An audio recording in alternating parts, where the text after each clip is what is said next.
할렐루야. 모든 영광 하나님께 올려드립니다. 감사합니다. 은혜 받을 하나님의 말씀은 요한 3서 1장 1절에서 15절까지 말씀, 신약성경 395쪽이 되겠습니다. 요한 3서 1장 1절에서부터 15절까지 말씀입니다. 먼저 교회 소식을 알려드립니다. 주보를 참고해 주시기를 바랍니다. 11시 예배와 매 요일 새벽 예배는 실시간 예배로 예배를 드리게 됩니다. 혹시라도 이렇게 나오지 못할 경우는 가정에서 실시간 예배 유튜브에 들어가서 함께 예배에 참여해 주시기를 바랍니다. 사순절 기간 동안 사순절 기간입니다. 경건한 마음을 가지고 여러분들이 주님의 십자가를 묵상하면서 지낼 수 있도록 해주시고, 가능하면은 우리가 이렇게 공적인 예배에 사순절 기간만큼이라도 특별히 새벽에 꼭 나와서 함께 여러분들이 기도 모임에 참여해 주시기를 바랍니다. 월요일날부터 또 3일 동안 월상 예배가 실시됩니다. 해당되는 날짜 혹은 이 날짜만이라도 꼭 나와서 여러분들이 함께 새벽 예배에 참석할 수 있도록 그리해 주시기를 바랍니다. 작년과 올해는 코로나 때문에 대방문을 하지 못하고 있는 가운데 있습니다. 그래도 혹시나 여러분들이 좀 방문을 받기를 원하시는 가정이 있으면은 우리 교육자한테 말씀해 주시면은 방문 가서 예배를 드릴 수 있도록 그리하겠습니다. 그리 알아주시기를 바랍니다. 지난주 장학위원들이 모여서 우리가 장학금을 지불하는 것을 결정을 했습니다. 그래서 오늘 예배 마치고 난 다음에 연락받으신 장학금 받으신 우리 학생들은 대학생들 5명, 그래서 한 사람당 100만 원씩 해서 500만 원을 지불하도록 결정을 했습니다. 그래서 예배 마치고 난 다음에 지하 새신자실에서 잠깐 모임을 갖는 그런 시간을, 장학금을 전달하는 시간을 갖도록 하겠습니다. 그동안에 우리 김영돈 장로님이 장학회를 처음 함께 시작하면서 이렇게 경조사 했을 때마다 이렇게 많이 이렇게 헌금해 주셔서 저희들이 장학금 예산이 굉장히 많아졌습니다. 앞으로도 계속적으로 그런 행사 있을 때마다 여러분들이 헌금을 해 주시기를 바랍니다. 113 운동에 여러분들이 적극적으로 참여해 주시고, 선교사님들을 위해서 마스크 보내기 운동에 여러분들이 동참해 주시기를 바랍니다. 하나님의 말씀은 요한 3서 1장 1절에서 15절까지 말씀입니다. 말씀을 다 찾으셔서 제가 한 절 읽고 여러분들 한 절 우리 큰 소리로 말씀을 교독하는 시간을 갖겠습니다. 장로인 나는 사랑하는 가요 곧 내가 참으로 사랑하는 자에게 편지하노라. 사랑하는 자여, 내 영혼이 잘됨같이 내가 범사에 잘되고 강건하기를 내가 간구하노라. 형제들이 와서 내게 있는 진리를 증언하되 내가 진리 안에서 행한다 하니 내가 심히 기뻐하노라. 내가 내 자녀들이 진리 안에서 행한다 함을 듣는 것보다 더 기쁜 일이 없도다. 사랑하는 자여, 내가 무엇이든지 형제 곧 나그네 된 자들에게 행하는 것은 신실한 일이니 그들이 교회 앞에서 너의 사랑을 증언하였느니라. 내가 하나님께 합당하게 그들을 전송하면은 좋으리로다. 이는 그들이 주의 이름을 위하여 나가서 이방인에게 아무것도 받지 아니함이라. 그러므로 우리가 이 같은 자들을 영접하는 것이 마땅하니 이는 우리로 진리를 위하여 함께 일하는 자가 되게 하려 함이라.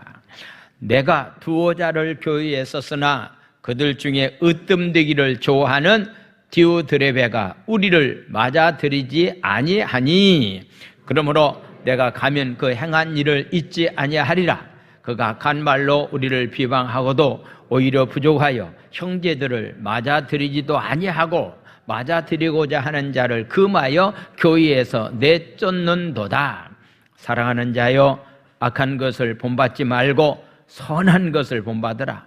선을 행하는 자는 하나님께 속하고 악을 행하는 자는 하나님을 배웁지 못하였느니라. 데메드리오는 무사람에게도 진리에게도 증거를 받았으며 우리도 증언하노니 너는 우리의 증언이 참된 줄을 아느니라. 내가 네게 쓸 것이 많으나 먹과 붓으로 쓰기를 원하지 아니하고 속히 보기를 바라노니 또한 우리가 대면하여 말하리라. 다 같이 평강이 내게 있을지어다. 여러 친구가 내게 문안하느니라. 너는 친구들의 이름을 들어 문안하라. 아멘. 이는 살아계신 하나님의 말씀입니다. 아멘. 우리 공동 합심 기도하는 시간을 갖겠습니다. 우리의 건강에 위협이 되는 이때를 통하여 우리 영혼을 고치시고 돌보시는 하나님의 섬세한 역사하심을 경험하게 하소서. 속히 이 환난의 때가 지나갈 수 있도록 역사해 주시며 한국교회가 당하고 있는 시련 속에서 한국교회가 정결해지고 성숙하게 하소서. 하나님의 보호하심을 체험하는 대한민국이 되게 하시고 전염병 치료를 위해서 헌신하는 모든 의료진들과 자원봉사자들을 축복하소서. 아멘. 할렐루야. 오늘 저는 요한 3서에 나와 있는 말씀을 가지고 선한 일을 본받으라고 하는 그런 말씀을 가지고서 말씀을 나누겠습니다. 우리가 성경에 나와 있는 여러 성경의 말씀을 보게 되면은 성경을 기록한 목적이 있습니다. 왜 성경을 기록했는가라고 하는 목적이 있는데 요한 3서를 기록한 목적은 우리 신앙생활하고 있는 성도들이 겸손한 마음을 가지고 사역자들을 잘 돕는 자로서의 삶을 살아가는 삶이 되어야 된다라고 하는 것을 교훈하기 위해서 요한 3서를 기록을 했습니다. 성경에서 말하고 있는 사역자는 누굴까라고 하는 그런 얘기입니다. 그 당시에 사역자는 순회 선교사가 사역자이지만은 오늘날 교회 안에서의 사역자는 물론 목회자도 해당되고 우리 장로님들이나 우리 구역장들이나 우리 성가대원들이나 특별히 교사들 아마도 평신도를 제외하고 직분을 맡은 사람이라고 한다면은 오늘날 교회 안에서 일하고 있는 모든 사역자라고 말씀을 드릴 수가 있습니다. 그 사람의 신앙이 어떠한가라고 하는 것을 점검하는 기준이 하나 있다고 한다면은 그 사람이 얼마나 섬김의 정신을 가지고서 다른 사람을 섬기면서 일을 하고 있느냐라고 하는 것, 이 모습이 그 사람의 신앙이 성숙한 사람이다. 아직도 그 사람의 신앙을 아직도 성숙하지 못하다라고 하는 기준을 섬김에 두고 있다라고 하는 얘기입니다. 사도 요한은 두 사람을 언급하면서 성도들이 어떤 본을 받으면서 신앙생활을 해야 될 것에 관해서 말씀하고 있습니다. 한 사람은 장로인 가요고 또 한 사람은 디오드레베라고 하는 사람인데 이 두 사람의 행위를 통해서 사도 요한이 우리에게 주고자 하는 교훈은 과연 어떤 것인가? 너희들도 사역자들을 섬기는 자로서의 삶을 살아가는 삶이 되어야 된다. 일하는 사역자들이 그 일을 잘할 수 있도록 도와주는 자로서의 삶을 살아가는 사람들이 되어야 된다. 이 사람들이 바로 진리 안에서 행하는 자의 삶이다 라고서 말씀을 하고 있습니다. 아마도 요한 3서는 한 장으로 되어 있기 때문에 굉장히 짧은 서신인데 그 가운데 특별히 유일하게 예수님이라고 하는 이름이 나와 있지 않는 책이 바로 요한 3서에 해당되는 그런 말씀입니다. 그래서 요한 3서에 나와 있는 말씀을 통해서 우리가 이 가요라고 하는 사람의 신앙을 우리가 좀 본을 받아야 되겠다. 진리 안에서 행한다라고 하는 말이 과연 의미하고 있는 것이 무엇인가? 내가 사역자들을 섬김으로 인해서 우리에게 오는 결과는 어떤 결과가 우리에게 오는 것인가? 라고 하는 것에 대해서 말씀을 드리겠습니다.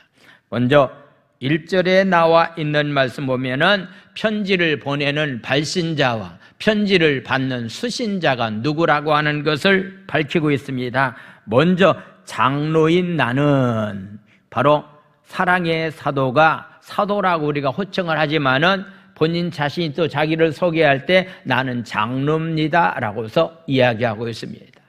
초대교회 당시의 장로는 교회의 지도자를 말합니다.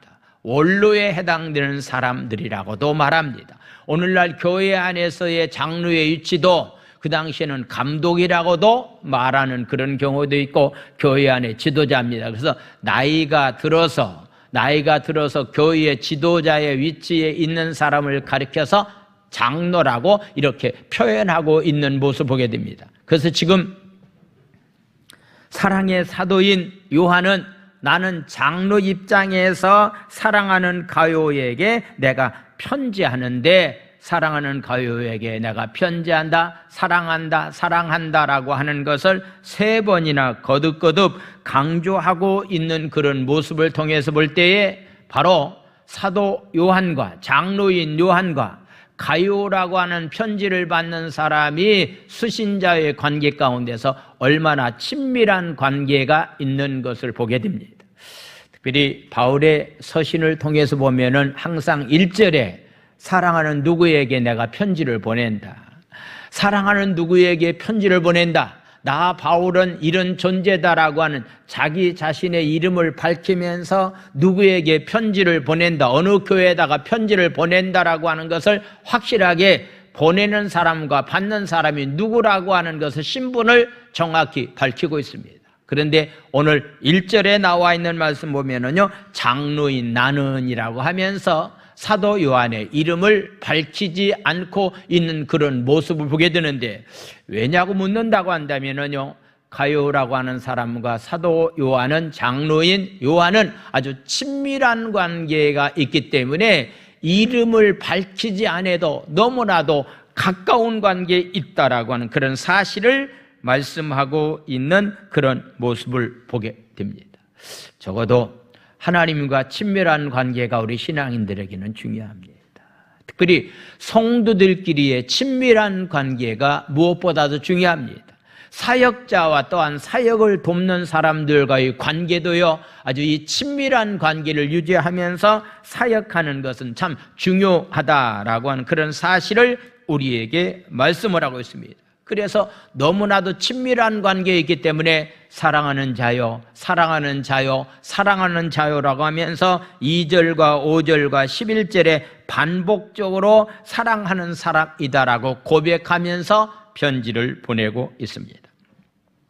장로와 수신자 가요가 너무나도 친밀한 유대감 가운데서 있기 때문에 먼저 말씀은 이렇게 시작합니다. 사랑하는 자요, 영원히 잘 되기를 원한다라고서 말씀하고 있습니다. 영원히 잘 됨으로 인해서 내가 하는 범사가 잘 되기를 원한다, 내가 건강한 가운데 삶을 살기를 원한다라고 하는 것, 이것이 바로 우리 기독교인들이 추구하는 복입니다. 먼저 우리에게는요, 영원히 잘 되는 영적인 축복이 우리 가운데 필요합니다.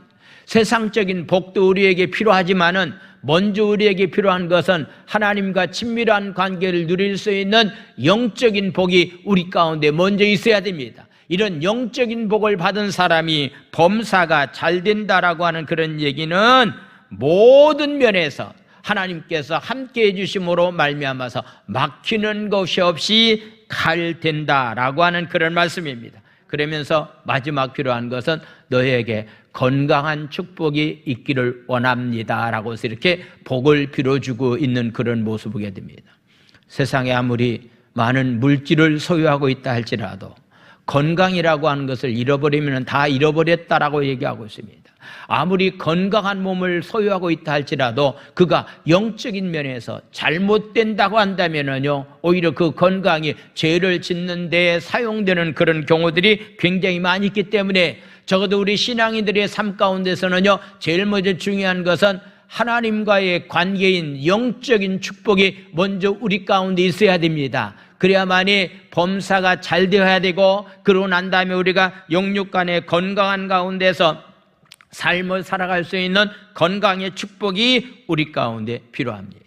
야곱은 임종을 앞두고 그의 아들 12 아들에게 복을 빌어주고 있습니다.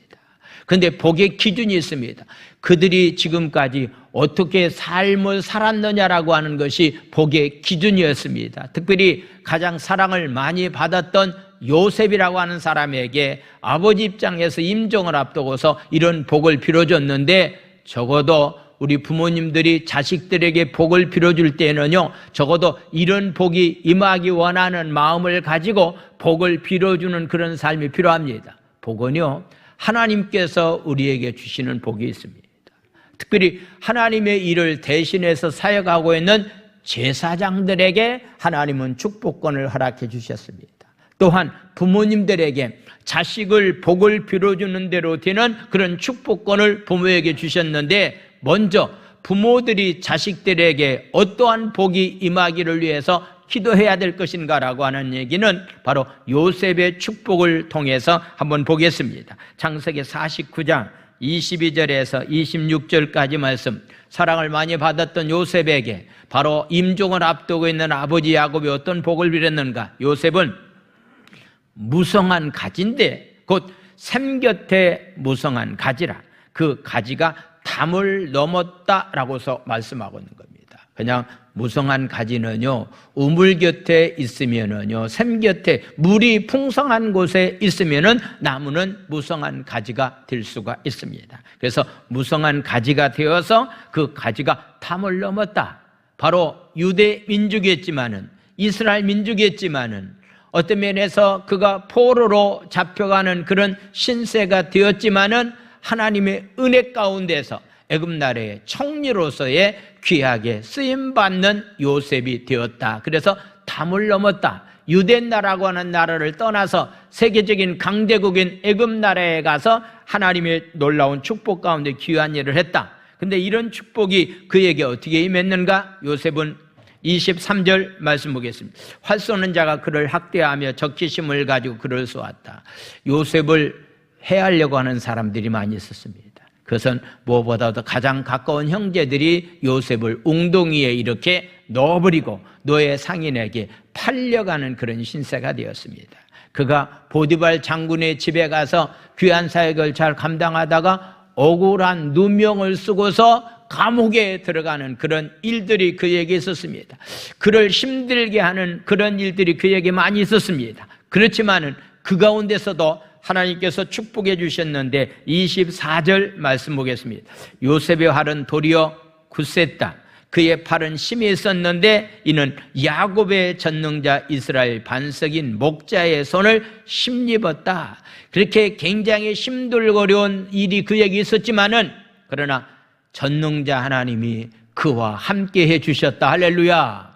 여러분들, 자녀들에게 복을 빌어줄 때 하나님이 함께하는 사람이 되기 위해서 복을 빌어주는 것은 참 중요합니다. 25절 말씀 보겠습니다. 25절, 내 아버지의 하나님께로 말미암나니 그가 너를 도우실 것이다. 여러분들, 자녀들에게 꼭 기도할 때마다 하나님이 너를 도와준다. 하나님이 너를 도와준다. 전능자 하나님이 내게 복을 주시는데 하늘의 복과 샘의 복과 젖먹이는 복과 태의 복을 주신다라고 하는 그런 얘기는 농사 짓는 일에, 가축을 키우는 일에, 특별히 자녀들을 양육하는 일에 하나님은 놀라운 은혜와 축복을 주실 것을 이렇게 야곱이 복을 빌어주는데, 복을 빌어준 그대로 요셉에게는 그 축복의 삶이 임했다라고 하는 것을 보게 됩니다.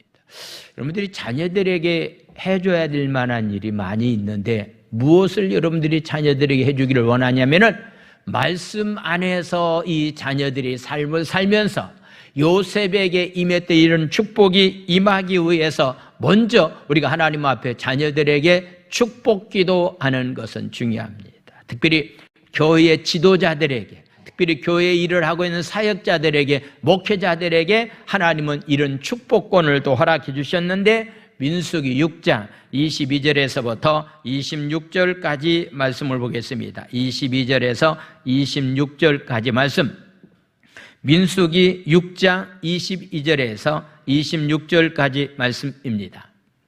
하나님이 제사장을 통해서 축복의 권한을 주셨는데 그 내용이 어떤 말씀인가 보겠습니다. 민수기 6장 22절 26절, 여호와께서 모세에게 말씀하여 이르시되, 23절 아론과 그의 아들 제사장들에게 말하여 이르기를 너희는 이스라엘 자손을 위해서 이렇게 축복하는 기도를 해 주오라고 말씀하고 있습니다. 그 기도의 내용이 참 중요합니다. 먼저 24절 말씀 보겠습니다. 기도의 내용, 여호와는 내게 복을 주시고 너를 지키시기를 원한다라고 해서 이렇게 축복해 주라고 말씀하고 있습니다.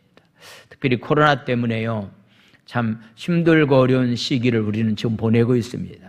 물론 이렇게 어떤 면에서 백신 주사가 지금 맞고 있는 중에 있기 때문에 좀 이렇게 염려는 덜 되지만은 그래도요, 변이 종이 나와서 어떤 면에서 굉장히 또 어려운 상황이 있을 수도 있다라고 많은 의료진들은 얘기하고 있습니다. 변종된 바이러스가 나오게 되면은 지금 맞은 것 가지고 효력을 발생될 수 없을 상황도 있다라고 말하고 있습니다. 그렇다고 한다면은 우리에게 필요한 것은 하나님의 보호하심이 필요합니다. 할렐루야.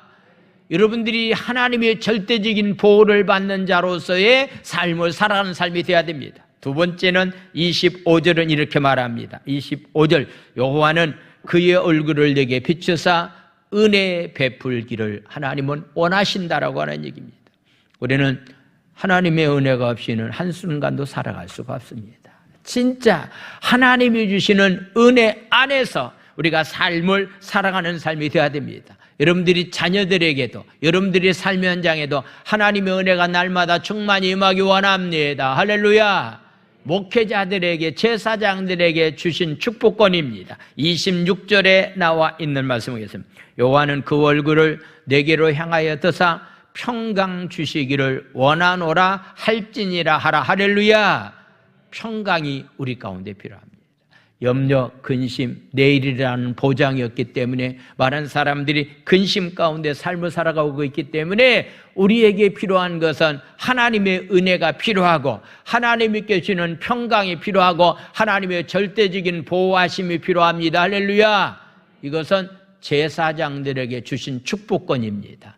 특별히 사역자들은요, 이 말씀을 근거로 해서 복을 빌어주는 자로서의 삶을 살아가는 삶이 우리 가운데 참 중요합니다.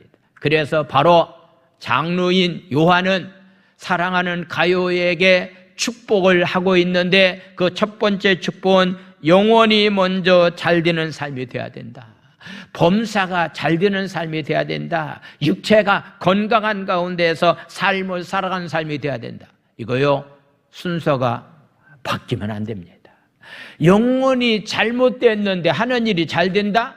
영혼이 잘못됐는데 건강됐다? 그렇다고 한다면 잘 되는 것 가지고 할 수 있는 것은 더 많은 죄를 범하는 길로 갈 수밖에 없는 것이 인간입니다. 그래서 먼저 우리에게는요, 무엇보다도 영혼의 문제가 잘 되는 것이 먼저 우리 가운데 있어야 됩니다. 하나님과의 관계가 잘 되어야 됩니다. 그래야만이 하는 범사도 잘 되고 강건해질 때 그것이 진정한 축복이라고 말씀을 드릴 수가 있는데, 오늘 저는 여러분들에게 이 말씀을 좀 깊이 나누기를 원합니다. 어떤 사람들에게 이런 복이 임하느냐라고 하는 얘기입니다. 어떤 사람들에게 영혼이 잘 되는 복, 범사가 잘 되고 강건해지는 축복이 어떤 사람에게 임하느냐고 해서 묻는다고 한다면은 그 삶을 어렵게 삶을 살아가는 사람들에게 그런 복이 임하는데 바로 3절에 나와 있는 말씀이겠어요. 3절 말씀. 형제들이 와서 내게 있는 진리를 증언하노니, 바로 이렇게 가요라고 하는 사람을 만나서 어떻게 그가 신앙생활을 하고 있다라고 하는 그런 얘기를 이제 요한에게 와서 말하는 사람들이 있었다. 그 가운데 한 사람이 순회 선교사들입니다. 진리를, 내게 있는 진리를 증언하는데 내가 진리 안에서 행한다 하니 내가 심히 기쁘다라고서 말하고 있습니다. 진리 안에서 행한다라고 하는 소식을 들으니 내가 너무나 기쁘다. 4절은 또 같은 내용의 말씀을 하고 있습니다. 4절 말씀을 우리 한번 다 같이 읽겠습니다. 시작. 내가 내 자녀들이 진리 안에서 행한다 함을 듣는 것보다 더 기쁜 일이 없도다. 할렐루야. 여러분들 기억하십시오. 여러분들이 자녀들이 진리 안에서 행한다라고 하는 소식을 들었을 때에 이것보다도 기뻐할 만한 것이 없다라고 하는 사실을 말씀하고 있습니다. 혹시 여러분들이 자녀들이 오늘 이렇게 복된 날인데 함께 한 자리에 와서 예배를 드려야 될 텐데 만약에 그렇지 못하고 있다고 한다면 진리 안에 있는 사람이 아니잖아요. 말씀 밖에 있는 사람의 삶을 살아가고 있다라고 하는 얘기입니다. 진리 안에서 행한다라고 하는 소식을 들으니 나는 이것보다도 기뻐할 것이 없다. 부모님들이 가장 기뻐해야 될 것이 있습니다. 좋은 직장에 다니는 거 기뻐해야 될 만한 일입니다. 특별히 사업이 잘 돼서 돈을 많이 버는 거 기뻐해야 될 일입니다. 자녀가 출세하는 거 기뻐해야 될 일입니다. 그러나 그것보다도 우리 신앙인들이 먼저 기뻐해야 될 것이 있다고 한다면 진리 안에서 행하는 삶을 살아가는 것, 이것이 바로 부모님들이 가져야 될 만한 최고의 기쁨이다라고 오늘 성경은 우리에게 말씀하고 있습니다. 그렇다면 진리 안에서 행한다라고 하는 말이 의미는 무엇인가라고 하는 그런 얘기입니다. 오늘 요한 3서에서 진리 안에서 행한다라고 하는 얘기는 그 당시에 순회하고 있는 선교사들이 있습니다. 순회 선교사들이라고 보통 말하고 있는데 이 사람들은 그 당시에는 이제 교회는 여러 곳이 있는데 1대1의 어떤 면에서 책임지고 교회를 사역할 만한 사역자가 없습니다. 그래서 한 사역자가 어느 지역에 가서 몇 개월 동안 있다가 지역을 옮겨서 다른 지역을 다니면서 사역했던 사람을 가르쳐서 순회 사역자라고 이야기를 합니다. 지금도 한국에도 그런 교회들이 시골 지역에 가게 되면은 있는 그런 모습을 보게 되는데, 그래서 순회 선교사들이 왔을 때에 그들이 선교 사역을 잘 할 수 있도록 그 사역자들을 돕는 것, 이것이 바로 진리 안에서 행하는 자의 삶이다라고서 말씀하고 있습니다. 제가 서두에 여러분들에게 말씀을 드렸던 것처럼 하나님이 주신 능력 가지고 사역자들을 섬기면서 그들을 위해서 도와주는 귀한 일을 하는 것, 이것이 바로 진리 안에서 사는 자의 삶이고, 이런 삶을 살아갈 때의 부모는 이것 때문에 기뻐한다. 사도 요한이 기뻐할 수밖에 없는 것은 가룟이라고 하는 사람을 통해서 그렇게 삶을 살아가고 있는 사람들의 신앙의 모습을 보고서 나는 이것 때문에 기뻐한다라고 말하고 있습니다.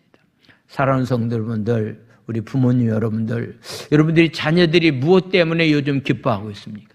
자녀들이 무엇 때문에 여러분들이 기뻐하고 있습니까? 진짜 여러분들이 기뻐해야 될 것은요, 말씀 안에서 신앙생활을 잘하고 있다라고 하는 사랑의 실천자로서 만약에 자식들이 삶을 산다고 한다면요, 이건 너무나도 기뻐해야 될 만한 일이다라고 말씀을 드릴 수가 있습니다. 지난 명절 때 이렇게 저희 집에서 이렇게 음식을 준비하고 있는데요, 우리 막내가 와서 얘기하기를 음식 준비한 것을 몇 가지를 싸서 과일하고 이렇게 누구를 갖다 주겠다고 얘기를 하더라고요.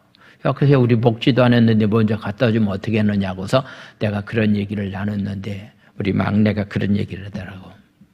자기 친구 가운데 하나가 이렇게 이혼해서 혼자 사는 사람이 있다.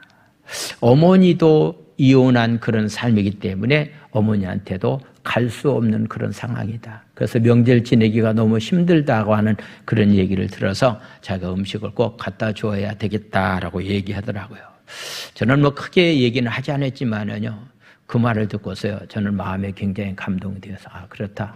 이럴 때일수록 힘들고 어려운 사람을 자식이 돕겠다 하는데, 어떤 면에서 그들을 좀 대접하겠다 하는데 그의 마음이 제 마음을 찡하게 올렸습니다. 그렇다. 이럴 때일수록 그런 일이 정말로 하나님 보시기에 정말로 합당한 일이 아닌가라고 하는 것도 생각을 해 보겠습니다. 성도는 진리 안에서 행하는 삶이 우리의 삶이 되어야 됩니다. 진정으로 진리 안에서 행한다의 삶이 바로 어떤 삶인가? 이런 삶을 살아가는 사람이 영혼이 잘 되고 범사가 잘 되고 강건해지는 축복을 주신다라고 우리에게 말씀했는데, 여러분들 모세오경 말씀을 잘 읽고 계시죠? 출애굽기 22장에 나와 있는 말씀을 한번 보겠습니다. 출애굽기 22장 21절에서부터 24절까지 말씀 보겠습니다. 21절에서 24절까지 말씀입니다. 너는 이방 나그네를 압제하지 말라. 이방 나그네.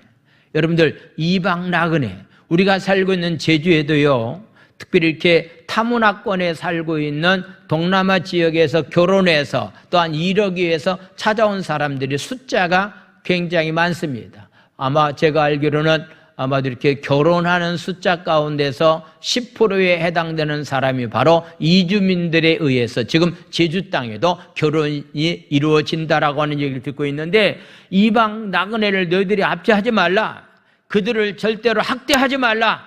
너희도 애굽 땅에서 나그네가 되었다. 내가 어떤 존재인 줄 아느냐? 너희들도 과거에는 애굽 땅에서 종로로 타면서 나그네 된 자로서의 삶을 살았는데 이방 나그네를 함부로 압제하지 말아야 된다라고 말씀하고 있습니다. 22절 말씀입니다.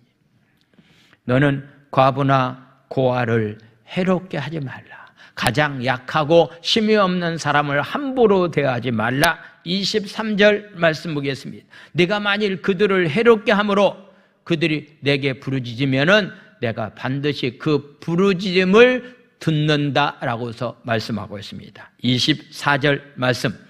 나의 노가 맹렬함으로 내가 칼로 너희를 죽인다. 너희의 아내는 과부가 되게 만들고 너희의 자녀는 고아가 되게 만든다라고 말씀하고 있는 겁니다. 여러분들, 요즘 저도 이렇게 신명기에 나와 있는 말씀을 읽으면 깜짝깜짝 놀랄 만한 말씀이 있죠. 그냥 이렇게 하면은 돌로 쳐서 죽여라, 이렇게 하면 돌로 쳐서 죽이라고 하는 그런 말씀이 있는데, 아마도 뭐 옛날 구약 시대처럼 돌로 쳐서 죽인다고 한다면은 이 자리에 올 사람이 누가 있겠습니까마는 아마 율법을 주신 목적만큼은, 의식만큼은 우리가 분명히 알고서 삶을 살아가는 삶이 우리의 삶이 되어야 된다. 그래서 힘들고 어려운 사람들, 길 가는 나그네들을 함부로 대하지 말라는 얘기입니다. 그들을 함부로 탄압하지 말라라고 하는 그런 얘기입니다. 요즘 여러분들 신명기에 나와 있는 말씀을 읽다 보니까요, 노인 문제가 나옵니다. 노인 문제. 일하는 사람들, 특별히 제주 땅에도요, 동남아 지역에서 일하러 온 사람들이 있는데 비자가 없기 때문에요, 그냥 업주 입장에서 너무 큰 소리 치고 모으면 고발해 버리겠다라고 하는 그런 억압을 줌으로 인해서 말 못하는 가운데서 일하는 사람도 있는데, 이런 일들이 절대로 있어서는 아니 된다라고 하는 사실을 말씀하고 있습니다. 다시 한번 거듭 반복적으로 신명기에서 또 말씀을 하고 있는데, 24장 19절에서부터 22절까지 나와 있는 말씀을 보겠습니다. 내가 밭에서 곡식을 벨 때에 그 한 뭇을 밭에 잊어버렸거든 다시 가서 가져오지 말고 나그네와 고아와 과부를 위해서 남겨두라. 그리하면은 네 하나님 여호와께서 네 손으로 하는 모든 일에 복을 내리겠다라는 의미야. 곡식을 다 베고 난 다음에 수수하고서 집으로 다 가져왔는데 깜빡 잊은 어떤 곡식단이 있다. 그러면 그냥 가지를 가지 말고 그냥 내버려 두라는 거예요. 왜냐하면은 길 가는 나그네들이 먹을 음식으로 그들을 그냥 놔두라고 하는 그런 얘기입니다. 그러면은 하나님께서 복을 주시겠다. 20절 말씀입니다. 같은 내용의 말씀입니다. 내가 내 감람나무를 벤 후에 그 가지를 다시 살피지 말고 그 남은 것은 객과 고아와 과부를 위해서 남겨주는 자로서의 삶을 살아라. 21절도 같은 내용의 말씀입니다. 21절, 네가 네 포도원의 포도를 딴 후에 그 남은 것을 다시 따지 말고 객과 고아와 과부를 위해서 남겨두는 자로서의 너희들이 삶을 살아가야 된다라고서 말씀하고 있습니다. 22절 말씀, 너는 애굽 땅에서 종 되었던 것을 기억하라. 이러므로 내가 네게 이 일을 행하라 명령했다라고 하는 얘기입니다. 과거에 우리도 애굽 땅에서 이스라엘 민족이 종노릇됐던 것처럼 과거 저와 여러분들도요, 하나님을 알지 못하는 가운데서 세상의 종노릇하면서 삶을 살았는데 이제는 복음으로 말미암아서 진리 안에서 자유를 누리는 자로서 우리가 삶을 살았다고 한다면은 아직도 우리 주위에서 억압된 가운데서 경제적인 면에서 힘들고 어려운 사람들을 환대하고 도우는 자로서의 삶을 살아가는 삶이 바로 우리 신앙인들이 마땅한 삶이다. 이것이 바로 진리 안에서 행하는 자의 삶이다라고서 말씀하고 있습니다. 형제나 나그네나 순회의 전도자들을 환대하는 것은 그 당시 그리스나 로마 사이의 중요한 관습이었습니다. 환대라고 하는 말은 안전을 지켜준다라고 하는 그런 얘기입니다. 나그네를 환대해야 된다는 것은 그들이 안전하게 삶을 살아갈 수 있도록 해 주어야 된다라고 하는 그런 말씀입니다. 창세기 18장에 나와 있는 말씀, 아브라함이 어떻게 하다가 아들을 낳는 기쁜 소식을 얻게 되었는가? 창세기 18장에 나와 있는 10절에 나와 있는 말씀 보겠습니다. 길가는 천사를 대접했더니 기쁜 소식을 듣게 되었다. 그가 이르시되 내년 이맘때 내가 반드시 내게로 돌아오리니 내 아내 사라에게 아들이 있으리라 하시니 사라가 그 뒤 장막문에서 그 소식을 들었다라고서 말씀하고 있는 겁니다. 그냥 길 가는 나그네를 영접을 했습니다. 잘 대접을 했습니다. 그랬더니 하나님의 기쁜 소식을 얻게 되었습니다. 창세기 19장 1절에서부터 3절까지 아브라함의 조카 롯이 아브라함의 모습을 보았는지는 모르지만은 롯도 길 가는 천사를 잘 대접하게 됩니다. 창세기 19장 1절에서부터 3절까지 말씀. 저녁 때에 그 두 천사가 소돔에 이르니 마침 롯이 소돔성에 앉아있다가 그들을 보고 일어나 영접하고 땅에 엎드려 절했다라고 말하고 있습니다. 그냥 길 가는 사람을 찾아가서 영접하고 땅에 엎드려서 절을 했다라고 하는 얘기입니다. 이것은 낮은 자리에서 지나가는 나그네를 최고로 영접하려고 하는, 환대하려고 하는 그런 마음을 가졌다라고 하는 그런 얘기입니다. 2절 말씀. 이르되 내 주여 돌이켜 종의 집으로 들어와 발을 씻고 주무시고 일찍이 일어나 갈 길을 가소서. 그들이 이르되 아니라 우리가 거리에서 밤을 새우겠다. 아니다, 가지 못하겠다라고 하면서 그냥 길거리에서 밤을 새우는 그런 잠을 자겠다라고서 얘기합니다. 그러면은요, 그냥 한 번 청해서 상대방이 들어주지 않으면 아 그렇습니까? 라고서 넘어갈 수도 있는 그런 상황입니다. 그런데 롯은 그렇지 않습니다. 3절에 나와 있는 말씀, 롯이 간청하게 됩니다. 그제서야 돌이켜 그 집으로 들어오는지라 롯이 그를 위하여 식탁을 베풀고 무기병을 구우니 그들이 먹고서 편안한 잠자리를 하게 되었다라고 하는 것을 보게 됩니다. 이렇게 잘 대접했더니 대접한 것으로 끝난 것이 아니라요, 하늘나라는 반드시 심고 거두는 법칙이 하늘나라의 법칙입니다. 이렇게 대접을 했더니 어떤 일이 일어났는가라고 하는 것에 대해서 19장 5절에서부터 8절까지 말씀을 보겠습니다. 5절에서 8절, 롯을 부르고 그에게 이르되 오늘 밤에 내게 온 사람들이 어디 있느냐 이끌어내라. 우리가 그들을 상관하겠다. 성경에서 말하고 있는 동성애를 첫 번째 말씀하신 것이 바로 상관이랍니다. 상관, 동성끼리 성적인 관계를 갖겠다라고 하면서 자기 집에 손님들을 끌어내라고 롯을 향해서 얘기하고 있습니다. 6절에 나와 있는 말씀, 롯이 문 밖에 무리에게로 나가서 뒤로 문을 닫고 7절 말씀, 이르되 청하노니 내 형제들아 이런 악을 행하지 말라. 길 가는 사람을 우리 집에서 지금 보호해줘야 될 만한 책임이 있기 때문에 절대로 이렇게 하지 말라. 8절은 이렇게 말하고 있습니다. 내게 남자를 가까이 하지 아니하는 두 딸이 있다. 청하건대 내가 그들을 너희에게로 이끌어내리니 너희 눈에 좋은 대로 그들의 행하고 이 사람들은 내 집에 들어왔기 때문에 이 사람들에게는 아무 일도 너희들이 저질러서는 안 된다라고 하면서 길 가는 사람을 책임지고 그를 잘 영접할 뿐만 아니라 그들의 신변을, 안전을 보호해주는 그런 역사가 그들에게 임했다라고 하는 얘기입니다. 이 결과로 인해서 소돔과 고모라 성이 멸망한다는 소식을 듣게 되었고 롯이 그의 딸들과 함께 그 성을 피해서 안전한 장소에 갈 수 있는 놀라운 은혜와 축복이 그에게 임했다라고 하는 것을 보게 됩니다. 이 환대한다라고 하는 얘기는요, 먹을 것과 사용할 물건을 제공해 주는 것을 가리켜서 환대라고 말합니다. 열왕기하 4장 8절에서부터 10절까지 말씀 보면은 수넴 여인이 하나님께 쓰임받는 종을 어떻게 환대했는가라고 하는 내용이 나옵니다. 열왕기하 4장 8절에서부터 10절까지 말씀을 보겠습니다.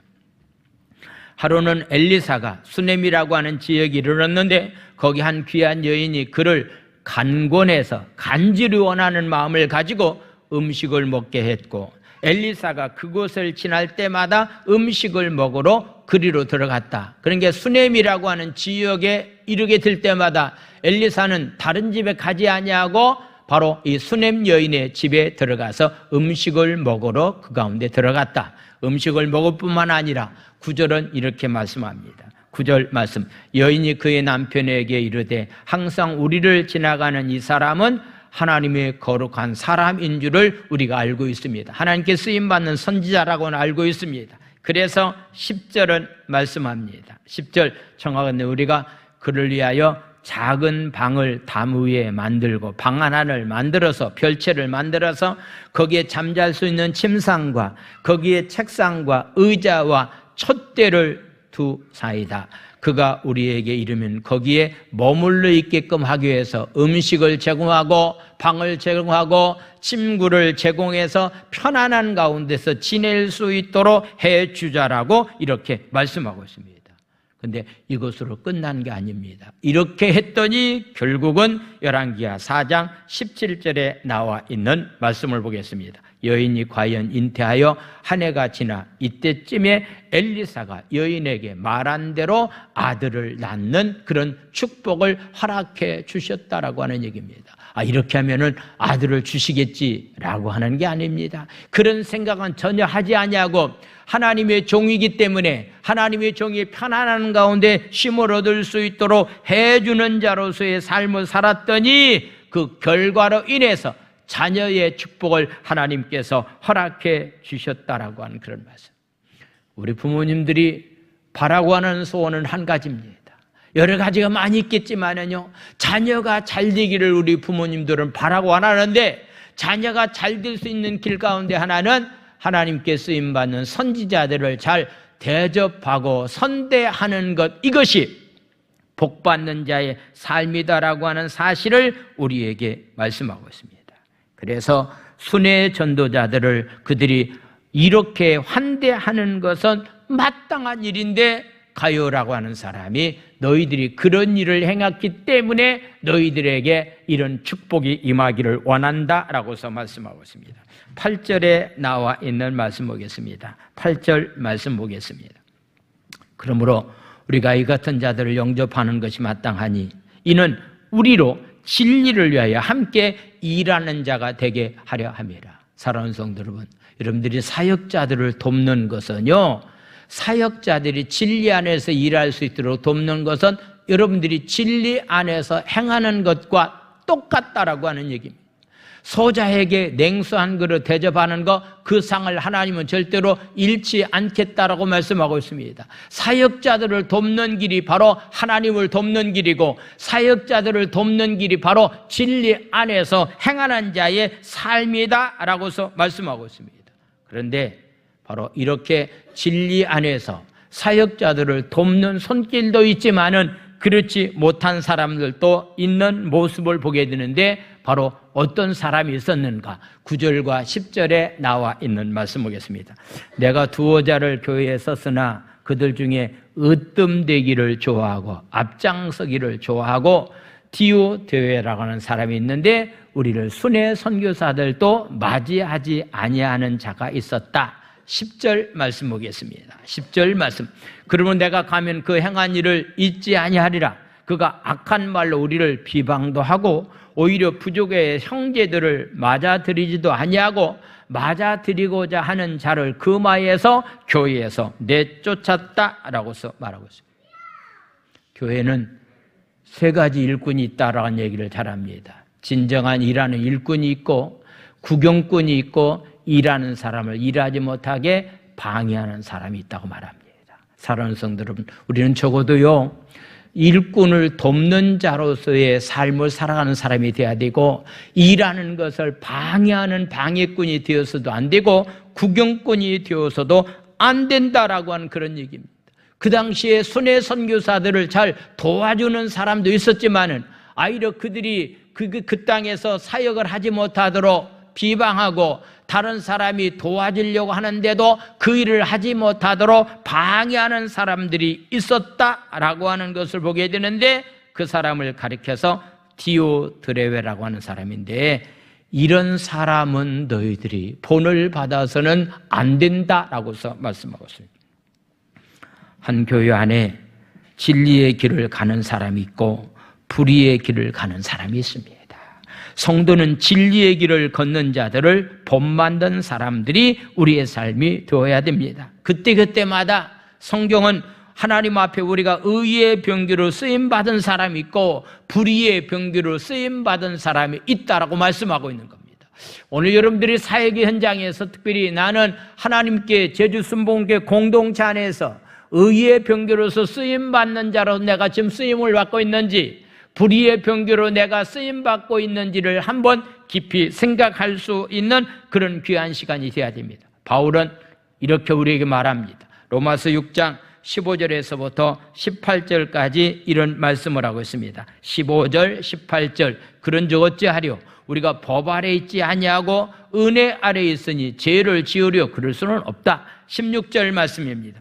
너의 자신을 종으로 내주어. 우리는 다 종으로 쓰임받는 사람인데 누구에게 순종하느냐? 주님에게 순종하느냐? 세상 사람들에게 순종하느냐? 마귀에게 순종하느냐에 따라서, 순종함에 따라서 의의 종이 될 수도 있고 죄의 종으로 삶을 살아갈 수밖에 없는 것이 우리 인간의 삶이다라고 우리에게 말씀하는 겁니다. 적어도 여러분들은 한 사람도 빠짐없이 불의의 병기로 쓰임받지 아니하고 의의 병기로 쓰임받는 자들이 다 되기를 예수님의 이름으로 축원을 드립니다. 할렐루야. 이런 상황을 정확히 잘 알고 있었던 요한은 마지막 편지를 쓰면서 빠른 시일 내에 너희들을 만나서 힘들고 어렵게 너희들의 사역을 어렵게 하고 있는 그런 가운데 있기 때문에 꼭 만나보기를 원한다라고 하면서 13절, 14절은 이렇게 말씀하고 있습니다. 13절, 14절 말씀입니다. 내가 내게 쓸 것이 많으나 먹과 붓으로 쓰기를 원하지 아니하고 이제는 편지 쓰기를 원하지 아니하고 14절 말씀 보겠습니다. 속히 보기를 바라노니 또한 우리가 대면해서 말하리라. 이젠 편지 가지고서는 속에 있는 사정을 정확하게 말하고 들을 수가 없기 때문에 꼭 빨리 만나서 대화를 나누기를 원한다. 대면하기를 원한다라고 말하고 있습니다. 저도 이 코로나19 때문에 저와 여러분들 마찬가지겠지만은요, 속한 시일 내에 빨리 이렇게 모든 사람들이 마스크 벗고 대면해서 하나님 앞에 예배 드리는 자로서의 삶을 살아갈 수 있는 그런 삶이 되기를 원합니다. 할렐루야. 이를 위해서 우리가 하나님 앞에 기도합시다. 속한 시일 내에 대면 예배가 드려질 수 있는 그런 날이 속한 시일 내에 우리에게 찾아올 수 있도록 위해서도 함께 기도하는 저와 여러분들이 삶이 되기 원합니다. 그래서 요한 2서에서는 서두에 은혜와 긍휼과 평강이 너희들에게 있기를 원한다라고 말하고 있는데, 바로 요한 3서에서는 마지막에 너희들에게 평강이 있기를 원한다라고 하는 것은 교회 안에 선한 일을 본받는 자로서의 삶을 살아가는 사람도 있지만은 선한 일을 하지 못하도록 방해하는 사람들이 있기 때문에 너에게 지금 필요한 것은 하나님이 주시는 평강의 복이 너에게 필요하다 하면서 서두에 평강을 빌지 아니하고 마지막에 평강의 복을 빌고 있는 그런 모습을 보게 됩니다. 말씀을 마치겠습니다. 우리가 어떻게 살다가 주님 앞에 가야 될 것인가?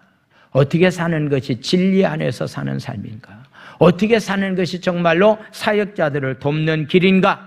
라고 하는 것을 분명히 깨닫고 여러분들이 진리 안에서 거함으로 말미암아서 영혼이 잘 되고 범사가 잘 되고 강건해지는 이런 축복이 삶의 현장에 나타나게 되기를 예수님의 이름으로 축원을 드립니다. 할렐루야. 기도합니다. 이 시간에 말씀을 생각하며 함께 기도하기를 원합니다. 내가 진리 안에서 행함으로 인해서, 사역자들을 서로 도움으로 인해서, 겸손한 가운데 섬김으로 인해서 영혼이 잘되고 범사가 잘되고 강건해지는 이런 축복이 임하는 귀한 삶이 되기를 원합니다. 우리 주여 삼창한 다음에 우리 통성으로 부르짖어 기도합니다. 주여, 주여, 주여. 하나님 아버지 감사를 드립니다. 요한 사도는 하나님 아버지 가요에게 편지를 보내면서 내가 너를 사랑하고 있다, 내가 너를 사랑하고 있다, 사랑하는 자라고 말하면서 하나님 아버지 영혼이 잘됨같이 범사가 잘되고 강건해지기를 원한다라고 하나님 축복하고 있는데, 진리 안에서 행한다는 말을 들으니 이것보다 더 기뻐할 것이 없다라고 말씀하고 있습니다. 하나님 아버지, 나의 사랑하는 자녀들이 말씀 안에 진리 안에서 하나님 거하는 자로서의 삶을 살아가는 것이 최고의 복이라고 하는 사실 저희들이 깨닫게 도와주시옵소서. 그래서 하나님 아버지 사역자들을 서로 돕는 자로서 하나님 아름다운 하나님 아버지 귀한 일꾼들이 다 될 수 있도록 은혜를 하나님 아버지 허락하여 주시옵소서. 할렐루야. 하나님 아버지를 찬양합니다. 하나님 아버지 감사합니다. 하나님 축복해 주시옵소서.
이 말씀을 제가 준비하면서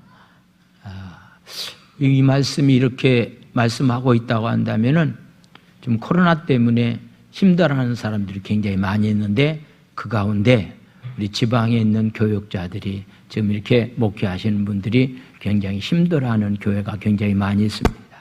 3월 16일 날 저희 교회에서 지방에 목사님들이 모임이 있는데 그냥 왔다 보내서는 안 되겠다라는 생각을 제가 기도하면서 생각을 했습니다. 그래서 이들에게 좀 뭔가를 좀 우리가 이번 기회에 좀 나눠줬으면 좋겠다. 전에 우리가 쌀을 좀 나눠줬는데 이번에도 보면은 뭐 쌀은 기본적인 것이기 때문에 쌀만 해결된다고 한다면은 좀 어떤 면에서 밑반찬이야 좀 이렇게 좀 사서 먹으면 되지 않겠는가라는 생각을 해서 기본적인 쌀을 좀 나눠줬으면 좋겠다라고 하는 그런 생각을 했습니다. 제가 이렇게 기도하는 가운데 예산이 약 한 250만 원 정도, 이렇게 300만 원 정도 되면은 가능하겠다라고 생각을 했습니다. 그래서 여러분들이 좀 기도하는 마음 가운데서 특별히 이렇게 또 사역자를 돕는 길이 하나님 나라 확장을 해서 내가 그 일을 지금 하고 있는 것과 똑같다라고 하는 사실을 알고서 함께 여러분들이 기도하는 마음을 가지고 여러분들이 후원해 주시기를 바랍니다. 기도합니다. 하나님 아버지, 영혼이 잘됨같이 범사가 잘되고 강건한 삶을 살기를 원하는데 우리는 하나님 아버지 이런 복을 받을 만한 진리 안에서 행하는 자로서의 삶을 살지 못할 때가 많이 있습니다. 주님, 오늘 진리 안에서 행한다는 말이 이것보다 더 기뻐할 것이 없다고 그랬는데 그 당시에 순회 선교사를 돕는 일이 진리 안에서 행하는 일이라고 말씀하고 있습니다. 하나님, 이번 기회에 우리 지방에 있는 힘들고 어려운 교회를 돕고자 하는데 모든 성도들이 한마음 가지고 귀한 일에 동참할 수 있도록 주께서 은총을 허락하여 주시옵소서. 하나님 아버지, 오늘 하나님 광명숙 집사님 멀리 인천에서 이렇게 또 신앙생활 하다가 제주에 와서 저희들과 함께 신앙생활 하게 되었습니다. 축복하여 주시옵소서. 특별히 권혁자 권사님 남편 되시는 우리 이성철 집사님 이렇게 또 다시 주님 앞에 찾아 나왔습니다. 사랑 아들에게 국률과 자비를 허락하여 주시고 서울로 이사 갔다가 다시 제주 땅으로 다시 이사 와서 저희들과 함께 신앙생활하고 있는 권기훈 집사님 가정, 김명심 집사님 위에도 하나님의 은혜가 임하기를 원합니다. 오늘도 시간을 드리고 마음을 드리고 하나님 정성껏 주님 앞에 귀한 예물을 드려오니 이 귀한 예물이 영혼 살리는 일에 가볍게 쓰여질 수 있도록 주님이 축복하여 주시옵소서. 특별히 하나님 아버지, 우리 주위에 하나님 연약한 자들 많이 있습니다. 특별히 하나님 아버지, 코로나19로 인해서 목회 사역에서 힘들어하고 있는 삼각교회 개척하는 목사님들 힘들어하는 가운데 있는데 이번 기회에 저희들이 그들을 위해서 하나님 돕기를 원합니다. 모든 성도들이 한마음 가지고 이 일에 함께 동참할 수 있도록 주님이 축복해 주시옵소서. 오늘도 육체 연약함 가운데 있는 자들이 주님 전에 찾아 나왔습니다. 예수 십자가의 보혈의 배 능력으로 육체 연약함은 묶임을 놓고 떠나갈지어다. 예수의 이름으로 명하노니 묶임을 놓고 떠나갈지어다. 십자가의 보혈의 배 능력으로 하나님 아버지 연약함은 묶임을 놓고 떠나갈지어다. 강건할지어다. 강건할지어다. 강건할지어다. 영혼의 문제가 잘되고 범사가 잘되고 강건해지는 놀라운 은혜와 축복을 허락하여 주시옵소서. 예수님의 이름으로 감사하며 축복 기도 드려옵나이다. 아멘.